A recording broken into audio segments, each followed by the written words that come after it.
Kahit nasa official visit sa Amerika, tiniyak ni Pangulong Bongbong Marcos na nakahanda ang ating gobyerno para tulungan ang mga kababayan nating apektado ng masamang panahon. Sa pakikipagpulong naman ng Pangulo sa US Defense Department, pinagtibay muli ang Mutual Defense Treaty sa pagitan ng Amerika at Pilipinas. Live mula sa Washington DC sa Amerika, may unang balita si Sandra Aguinaldo. Sandra?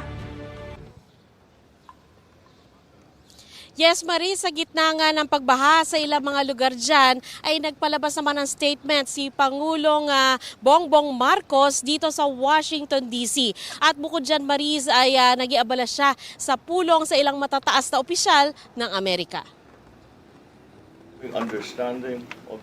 Sa gitna ng kanyang mga pulong dito sa Washington, D.C., naglabas ng isang recorded video si Pangulong Marcos kaugnay sa nararanasang matinding pagbaha sa Metro Manila at ilang karatig na lugar.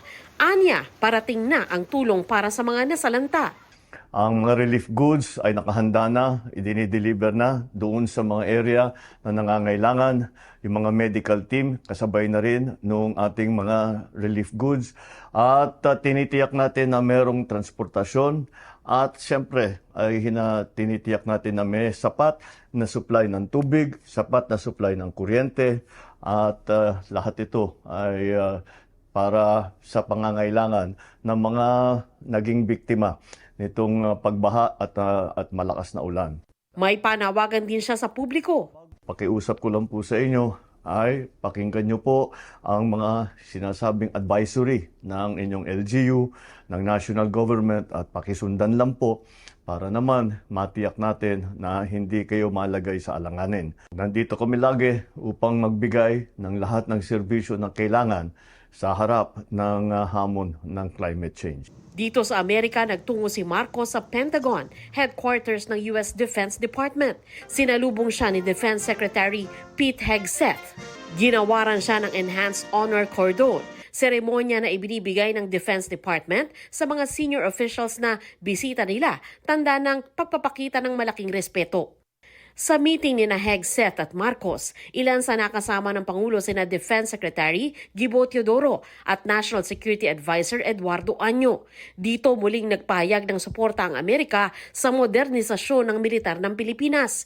Tiniyak din niya ang commitment ng Amerika sa Mutual Defense Treaty na may probisyon kaugnay sa pag-atake sa puwersa at teritoryo ng dalawang bansa. And the United States is committed to achieving peace through strength and willing to work with all nations who share this desire in the region. We do not seek confrontation, but we are and will be ready and resolute.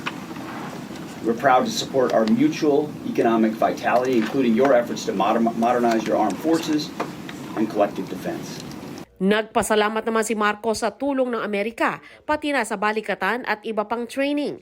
Malaking tulong daw sa puwersa ng Pilipinas sa gitna ng mga banta na kinakaharap nito. I believe that our alliance, the United States and the Philippines, have formed a great part in terms of preserving the peace, in terms of preserving the stability of the South China Sea, but I would even go as far as to say in the entire Indo-Pacific region.